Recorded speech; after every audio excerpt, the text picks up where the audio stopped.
This presentation is a guide to Michigan's Automotive Service and Repair Act, known as Michigan's Auto Repair Law. The material should help you understand the law as a repair shop owner, manager, or mechanic.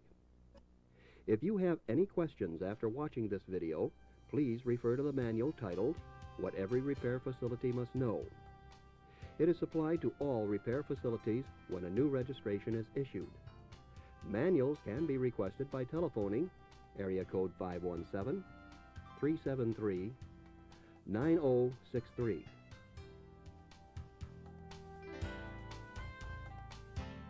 By law, any business which diagnoses or repairs motor vehicles must register with the Bureau of Automotive Regulation before doing any repair work. Once your shop is registered, you must renew your registration each year. Remember, renew your registration before the expiration date to avoid payment of a late fee. This registration must be posted in a prominent location in your repair shop. And the assigned registration number has to be on all forms and documents used in dealing with the public. You must post a sign telling customers of their rights under the Repair Act. In every location where customer orders are written, and in the cashier area.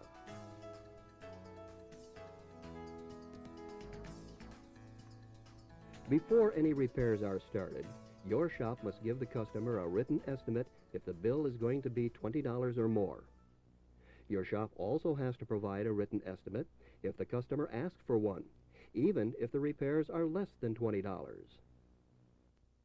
Every estimate must include the following: cost and description of any replaced parts, a disclosure that parts are new, used, rebuilt, or reconditioned, the estimated time and cost of labor, and of course, your shop's registration number. To review, the estimate must list parts both by name and cost. It must disclose that parts are new, used, rebuilt, or reconditioned. It must list the estimated time and cost of labor to do the repairs, as well as the shop's registration number. Keep in mind, too, that routine charges for shop supplies have to be listed as part of the written estimate as well.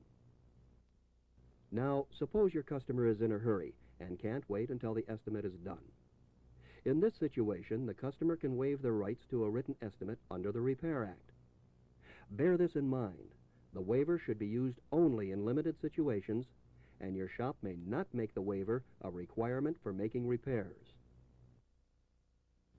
The waiver, to be completed properly, must have the customer's name, the name of your repair shop, the amount your shop may not exceed without further approval, the vehicle description, the date and time, and the customer's signature.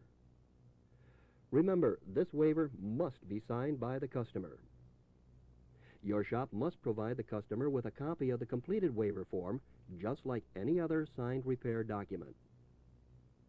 Also remember, the customer must be specific on the waiver by setting a dollar amount that your repair shop cannot exceed. If your repair shop or mechanic discovers that the total repair bill will be more than the limit set in the waiver, your shop must get the higher amount approved by the customer. This may be done either verbally or in writing. It is important to remember that an estimate or a waiver is required before work can be started. If your shop does repair work without a written estimate or a signed waiver, the most your shop can legally charge is $19.99.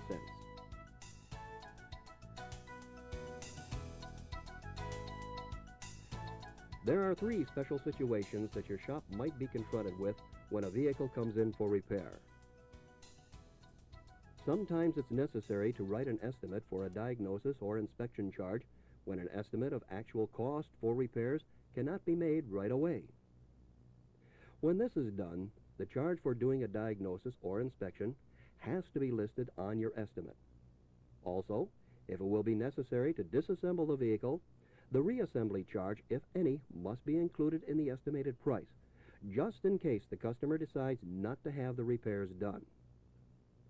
What about a vehicle which is brought into your shop by a tow truck, or is left before you're open and the customer doesn't or can't come in to approve repairs and pick up a written estimate? Well, there are some things that you can do to deal with this situation. First of all, you can have the customer leave a signed note in the vehicle telling you of the problem and giving you authority to do the repair work up to a set amount without any added approval. Secondly, you might have the towing company carry waiver forms in its trucks for a customer to fill out. The tow truck operator would bring the waiver along with the vehicle to your shop. The third option is to have the customer come to your shop before repairs are started to pick up the written estimate. The fourth option is to fax the estimate to your customer. It's a good idea to verify the estimate was received before you begin work. Can you just phone the customer and start work based on a verbal estimate only? The answer is no. Never start work without either a written estimate or a signed waiver. Yet another special situation to be aware of is the case of insurance-paid repairs. As in any repair transaction, the owner or operator of the vehicle, not the insurance company, is the customer. And unless the insurance company presents your repair shop with signed authorization to act on behalf of the customer and contract for repairs, your shop must give the owner or operator the written estimate as well as the replaced parts and a final invoice. If repairs are going to cost more than the estimate, only the customer can approve them, unless the insurance company has the customer's authorization to okay the extra work.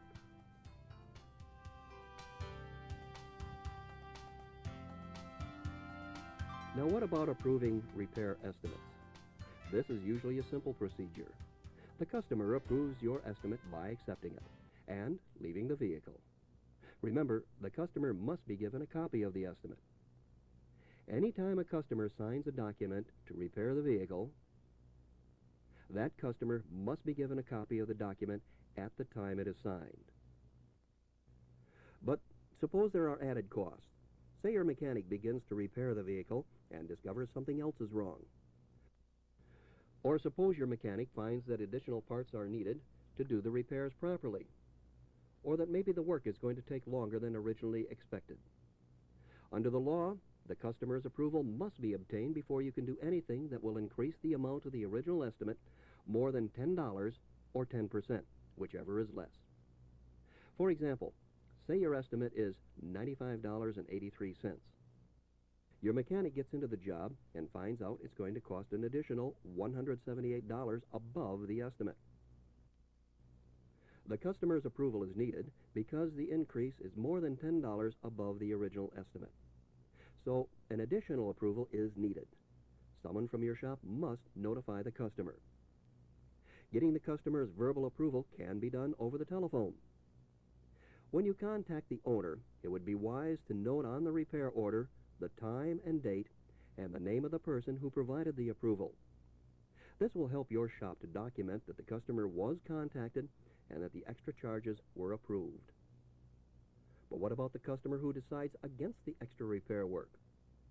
In this situation, the customer is responsible for all reasonable costs in returning the vehicle to as near as possible the same condition it was in before the need for the added repairs was discovered.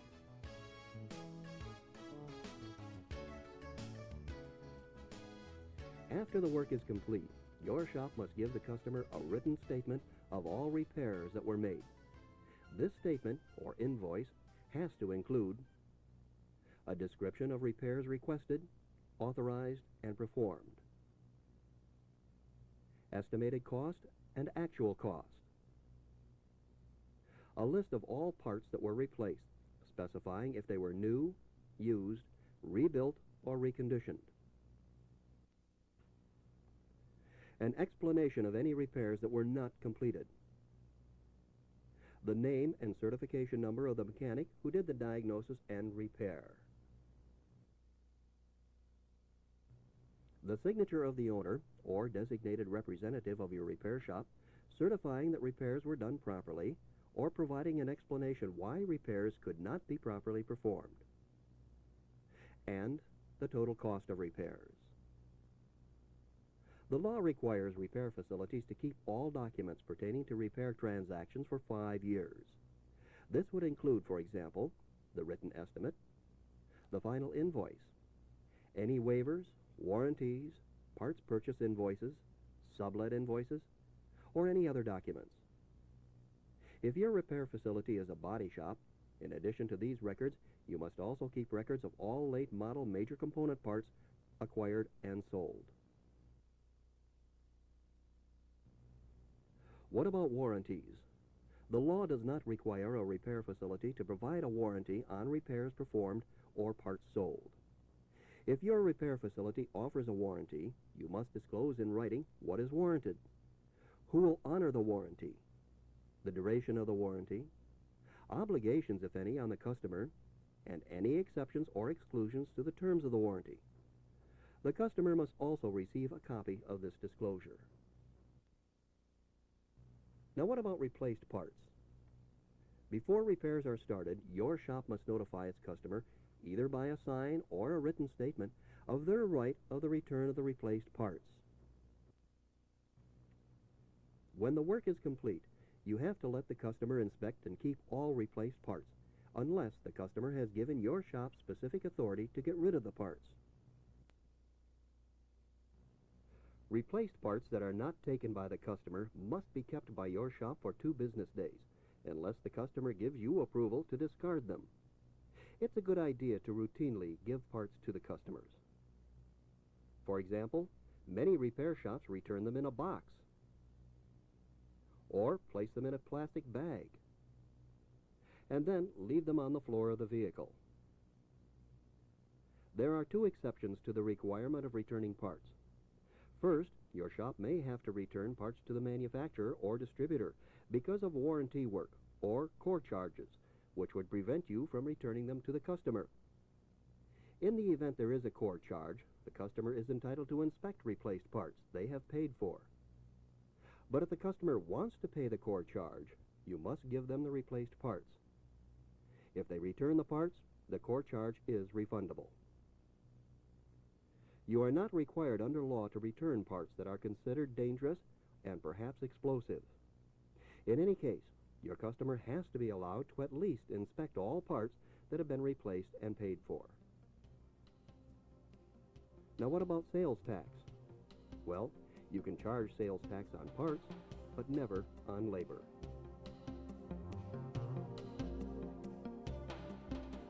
The Motor Vehicle Service and Repair Act requires every mechanic that diagnoses or performs major repairs to be certified in each category of repair that he or she diagnoses or performs. Refer to the manual titled What Every Repair Facility Must Know for clarification of specific repairs which are included in each category, and which repairs may be done by mechanics certified in additional repair categories. It is the responsibility of the repair facility to ensure that mechanics in its employ who perform major repairs are properly certified or have a valid mechanic trainee permit and work under the supervision of a properly certified mechanic. Persons required to be certified include persons who diagnose or repair the operating condition of a motor vehicle, persons who perform bench repair on motor vehicle components, or persons who estimate and or repair unitized body structural component damage. For automobiles and light trucks under 10,000 pounds gross vehicle weight, there are 10 classes of certification. These are engine repair, engine tune-up, performance, front-end suspension and steering systems, brakes and braking systems, automatic transmissions, manual transmissions, front and rear drive axles, electrical systems, heating and air conditioning, collision-related mechanical repair, and unitized body structural repair. There are 7 categories of certification for major work on heavy-duty trucks over 10,000 pounds. These are gasoline engine repair, diesel engine repair, drivetrains, brakes and braking systems, suspension and steering systems, electrical systems, and collision-related mechanical repair. The remaining two categories of mechanic certification are for other on-road vehicles, motorcycles, and recreational trailers. Each mechanic certified by the state of Michigan gets a certificate which must be prominently displayed. Mechanics must renew their certificates annually on a form provided by the administrator. Applications used to renew mechanic certificates will be mailed to all certified mechanics approximately 2 months before their certificates expire.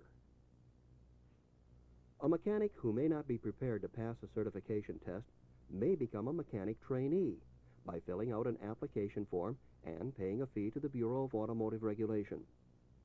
Trainees must perform repairs under the supervision of a certified mechanic. Mechanics certified in the automobile and light truck repair categories of tune-up, performance, electrical systems, and brakes and braking systems have additional requirements for continued certification. They are required to recertify before their certification renewal date, according to the following schedule. Tune-up, performance, beginning in 1998 and every 5th year thereafter.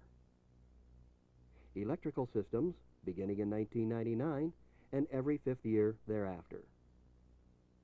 Brakes and braking systems, beginning in the year 2000 and every 5th year thereafter. To meet the recertification requirement, mechanics must do one of the following: pass the latest state certification test,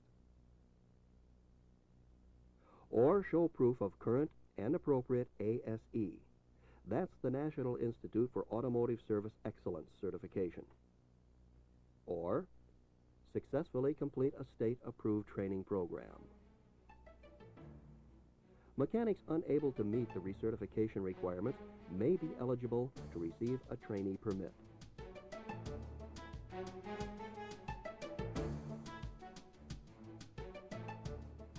Now, what about complaints? Even in the best of shops, there are bound to be complaints. When a customer calls the Bureau of Automotive Regulation with a complaint, he is generally asked first to try to solve the problem directly with the manager or owner of the shop. It is our hope that the repair shops will make every reasonable attempt to settle all problems with their customers without intervention. After all, this is just sound business practice. Of course, there are times when solutions can't be reached. After discussing the problem with the customer, our investigators try to mediate disputes between repair shops and customers to help shops understand the law requirements when there is an apparent failure to operate within those requirements. If you have any questions about the repair law, we encourage you to review the manual titled What Every Repair Facility Must Know, or invite you to call us in Lansing. Our number is area code 517-373-9063.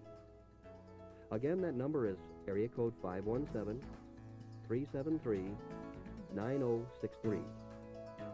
Or you can write to us at the Michigan Department of State, Bureau of Automotive Regulation, Repair Facility Division, Lansing, Michigan, zip code 48918.